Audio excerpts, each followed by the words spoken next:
অঙ্গলে একদিনের জন্য আমরা এই রিসর্টটায় ছিলাম। এটার নাম হচ্ছে আভাস।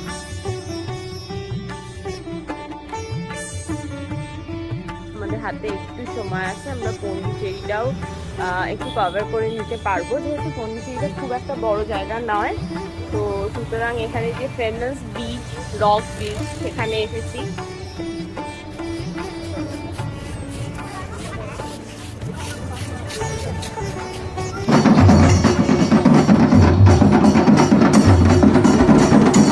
অনেক প্ল্যানিং করে এই যে এত দূর ট্রাভেল করেছি, ফ্যামিলিকে নিয়ে এসেছি,